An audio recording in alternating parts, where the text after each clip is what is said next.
Good evening and a very warm welcome. You're watching India Votes. I'm Sana Khan. Let's take a look at the top stories.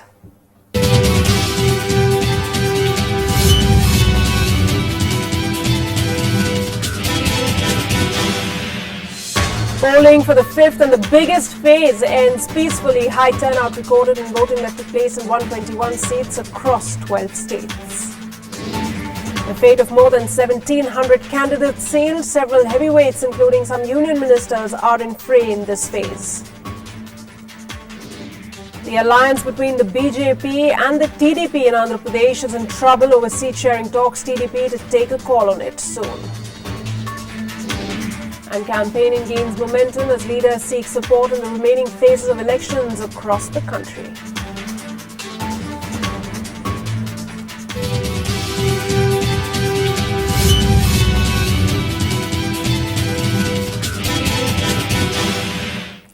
Polling for the biggest phase of Lok Sabha elections 2014 ended peacefully. A total of 121 constituencies spread across 12 states faced polls in this phase, commencing the fifth of the mammoth 9-phased elections. Take a look at the voting pattern in this phase.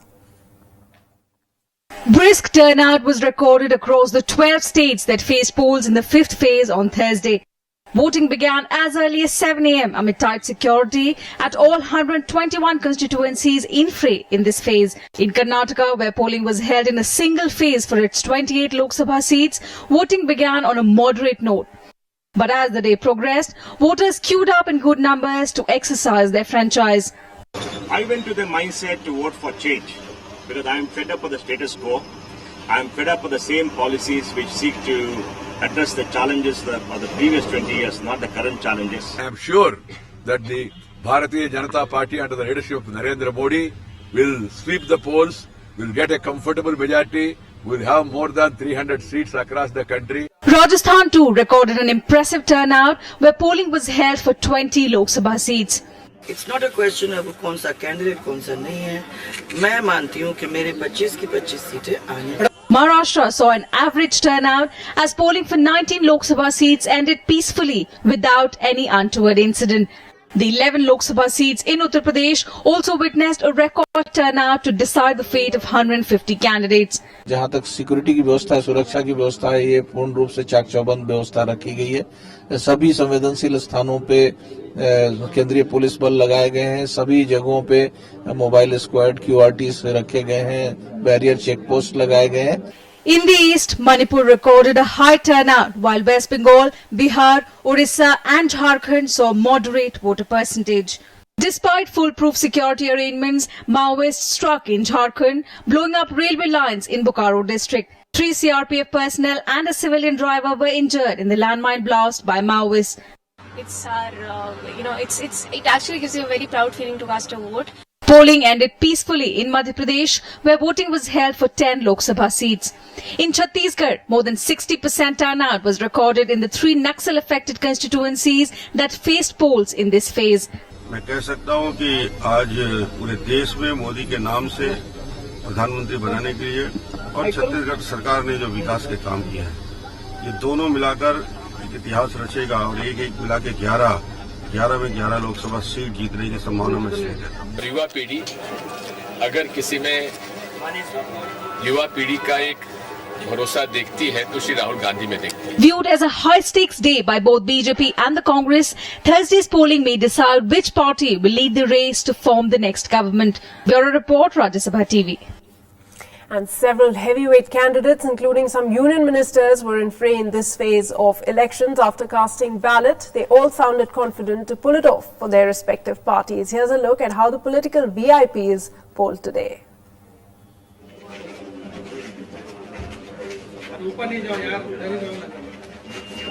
The fates of a number of prominent candidates have been sealed in the biggest phase of voting in the Lok Sabha polls on Thursday.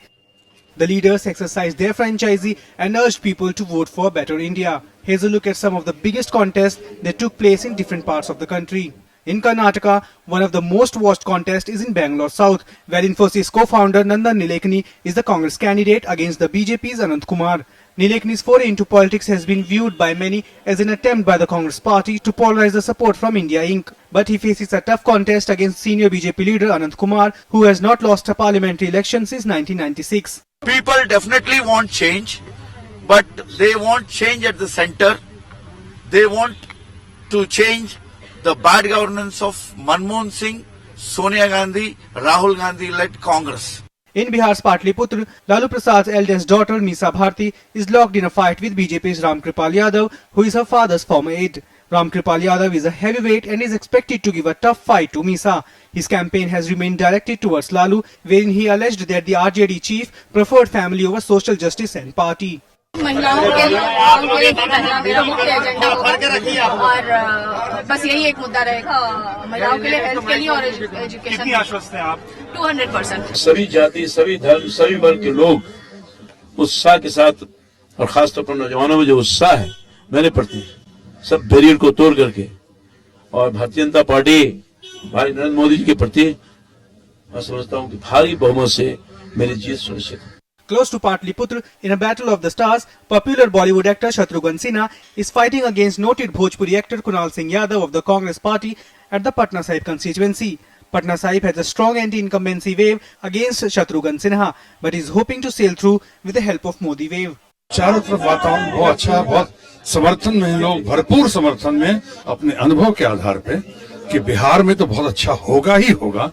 In Barmer, Rajasthan, the battle is between two BJP leaders that has gathered much attention. Senior BJP leader Jaswant Singh chose to contest from this seat as an independent. He is contesting against BJP's choice, Colonel Sonaram Chaudhary. It will be interesting to see if Barmer votes for the Modi wave or stand by the veteran.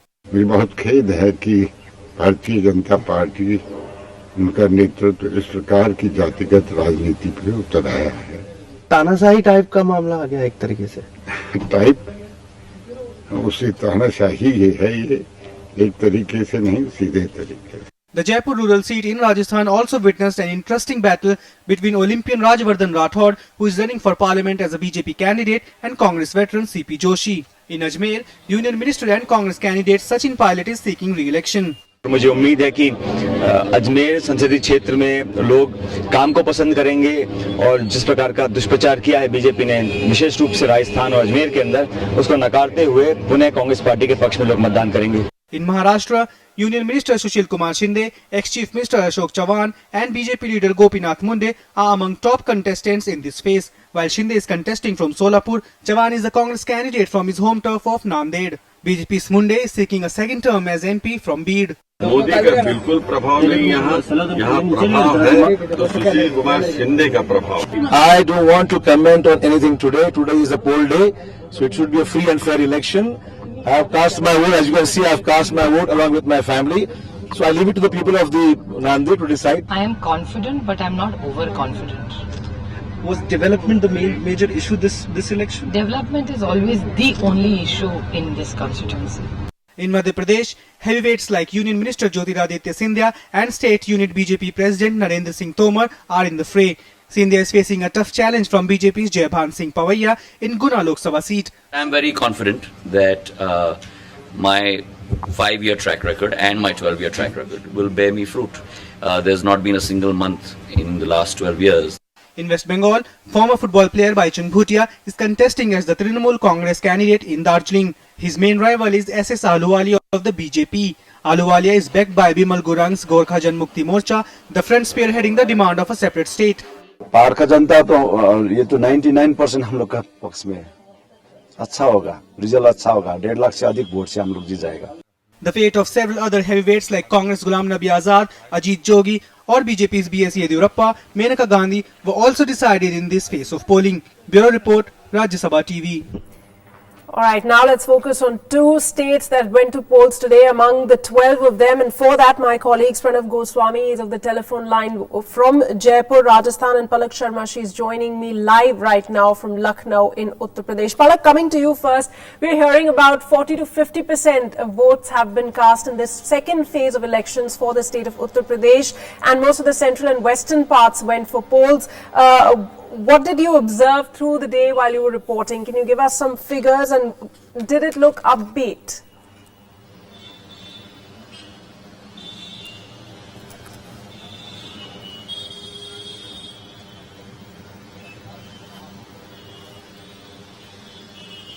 Well, yes, absolutely. Elections in UP every time are very exciting, more so because there are several factors that, that make up for the election day. Besides the fact that people were excited for voting, there are a lot of things that people now want to change. Voting here, elections here are no more about, only the caste politics that UP has been known for. People are now looking for change. There are several backward areas, even so many years after, so many governments have changed, so many leaders have changed, but there is a lot of lack of development that we see on the basic level, especially if we talk about the western UP areas, areas like Muradabad, Rampur, Bareilly, etc., where, basic facilities like hospitals or good roads or even educational institutions are not there available for people. And now, especially the youth, when we spoke to all of these people in several constituencies we visited, they all said that they're now not looking for a certain caste leader or, a leader that has been getting some traditional votes, probably, the SP or the BSP or the BJP candidates who have always been winning.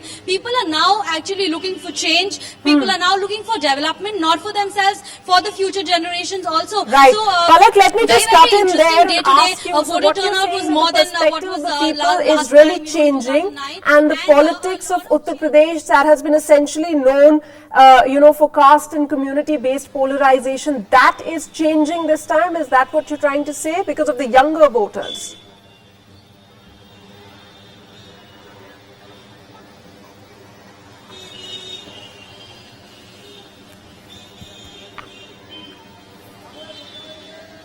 Well, absolutely, Sana. People are looking for a change, like I mentioned. Newer generations are coming in. People are getting more educated and aware. And now, the sense that we got here was, we've been here for the last 10 days, covering each constituency. And the sense that we got here was that people are no more talking about the Hindu-Muslim divide. People are no more talking about the Yadav and the Brahmin divide. People are now talking about development. People are talking about what they want. They want better roads. They want better facilities. They want electricity, they want industries to develop their cities. So this is the kind of, sense that we got here when we spoke to voters. We also spoke to political leaders everywhere, and even the leaders realize now that a lot of change is now required. People are not going to give them traditional votes like they have been getting. They must work to get votes. Right. Palak Sharma, thanks so much for joining us with the latest inputs there, joining us live from Lucknow. Let me turn my attention to Pranav Goswami, joining me from Jaipur. Pranav, what's the voting percentage there? What are you hearing? Does the electorate sound enthusiastic? Because 20 out of the 24 constituencies went to polls in Rajasthan today. That's a huge chunk.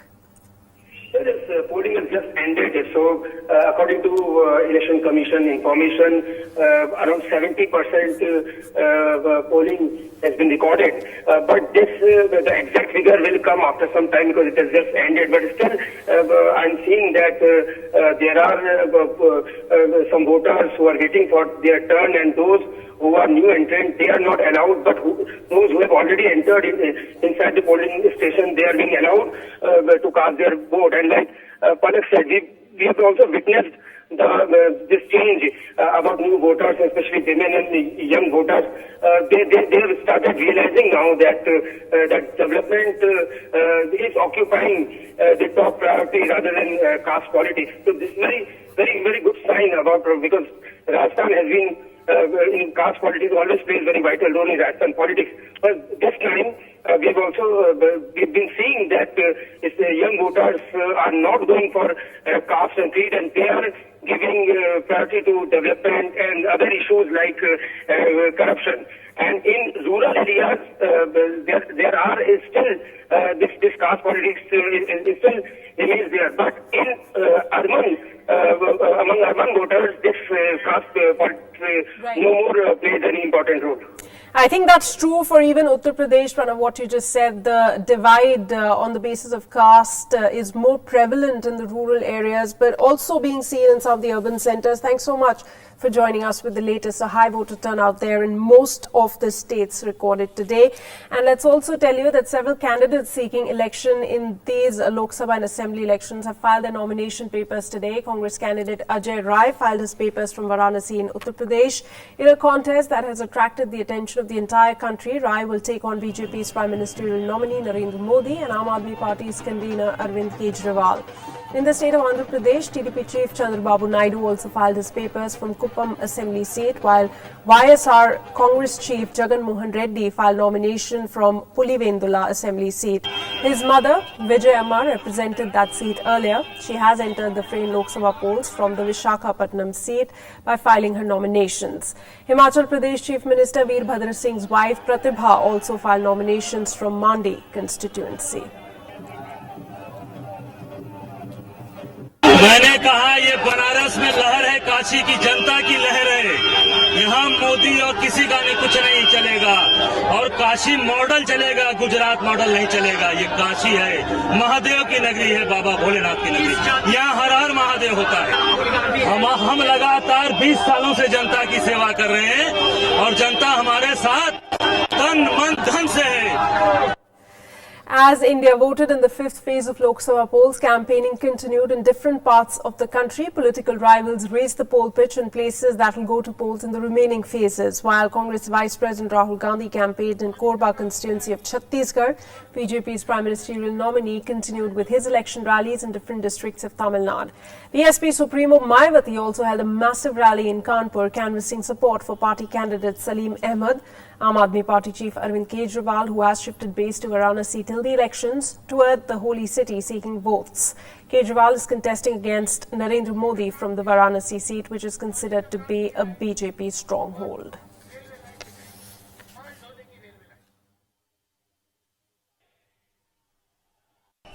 One lady of Tamil Nadu was responsible for delaying a lot of infrastructure projects. This lady from Congress caused huge loss to Tamil Nadu and all India. वो कहते भैया एक काम करो, मुझे आप हिंदुस्तान का चौकीदार बना दो और जो गुजरात में मैंने किया वो मैं पूरे हिंदुस्तान में कर दूंगा। तो मैंने सोचा चौकीदारी मांग रहे हैं, चाबी मांग रहे हिंदुस्तान की, तो मैं पता लगाता हूं इन्होंने गुजरात में क्या किया। तो लिखा है मेरे पास, लाया हूं मैं। सबसे पहले एक उद्योगपति को उन्होंने 45,000 एकड़ जमीन उठा के दे दी। उज्जैन शहर जितनी जमीन 1 रुपए मीटर चाय के दाम पे, कॉफी के दाम पे उठा के दे दी। With that, we're taking a very small break. I'll be back in 2 minutes.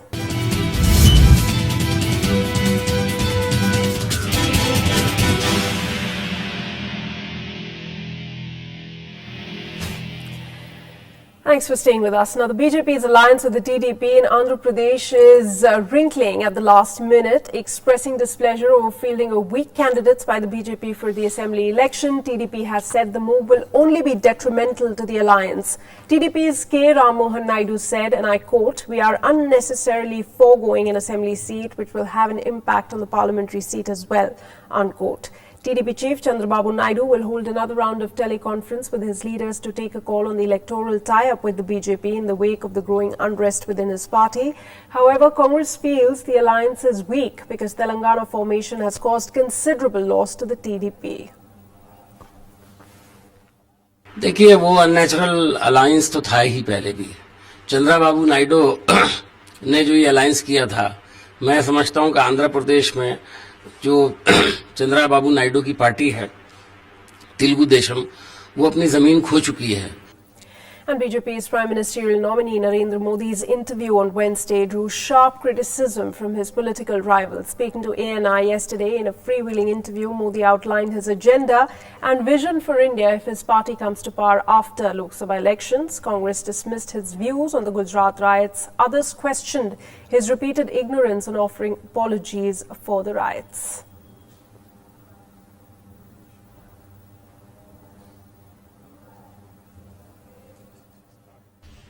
देश के लोग 2002 के दंगों को भूल जाना चाहते हैं, लेकिन ऐसा लगता है कि नरेंद्र मोदी जी उन दंगों को भूलने देना नहीं चाहते। Modi has to answer the questions raised by history. He is, after all, a prime ministerial candidate, and he has no any moral position to express regret, to express apology, and morally he must own up some responsibility. Congress party का अतीत भी दंगों से जुड़ा हुआ है।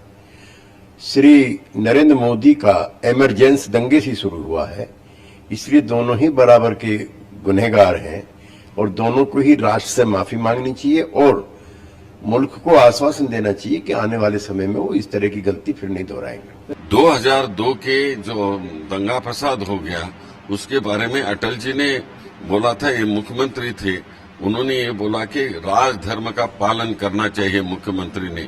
क्यों नहीं किया? इतने बड़े नेता का पालन उन्होंने सत्ता पे क्यों नहीं उतर गए?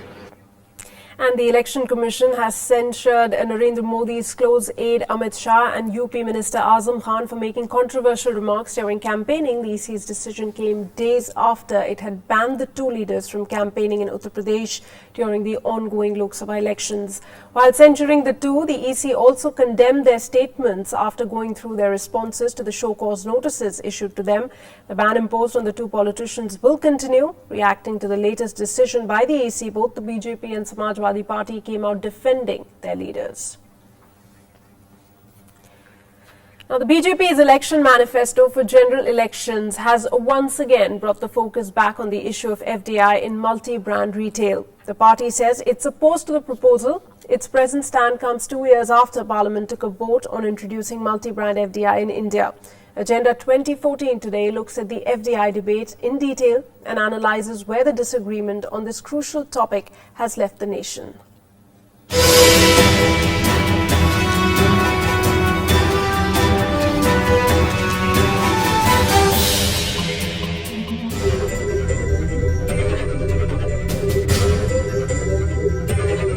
2 years after Parliament voted to allow 51% foreign equity in multi-brand retail, the issue still remains contentious.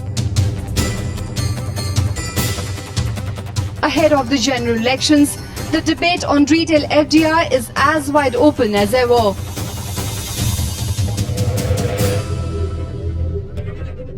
While the Congress says it will continue to back multi-brand retail, the BJP wants to scrap it altogether. Well, our policy is very clear and it is consistent. We are opposed to FDI in multi-brand retail, but the party is open to FDI in general. These should not be confused. FDI coming in or not, do you allow organized retail? Either BJP should come out and say that we are totally against organized retail. Then that is a policy debate.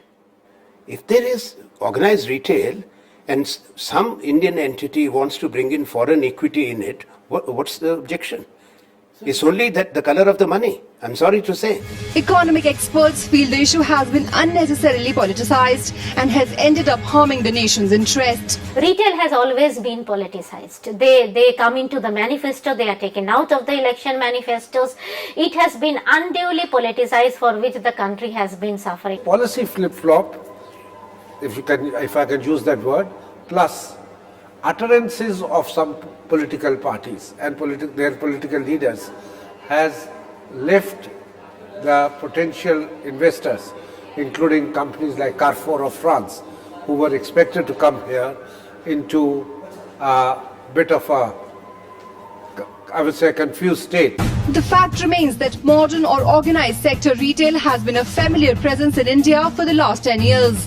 But despite its long innings, its market is limited to less than 8%. Stores, by accessing goods directly, procuring them directly, can do away with middlemen who add to the costs and consequently the prices. While political parties argue that retail FDI could shrink the job market, supporters point out that in fact an enormous job creation potential exists. Tell me how much is the job loss? I think there is job creation, because in Delhi there is no other employment opportunities. Similar is the case of most other cities in India where there are no other employment creation opportunity, and organized retail as a stream has offered a lot of employment. on the strength of existing evidence. However, no conclusions can be drawn on the subject. No major foreign player has after all entered India, and that alone has defeated any fruitful assessment of whether retail FDI will deal a blow to the Kirana stores in India. Bureau Report, Rajya Sabha TV. And you can watch a special half-an-hour show on the issue in Agenda 2014. That's tonight at 10:30. With that, it's a wrap on this edition of India Votes. Keep watching Rajya Sabha TV.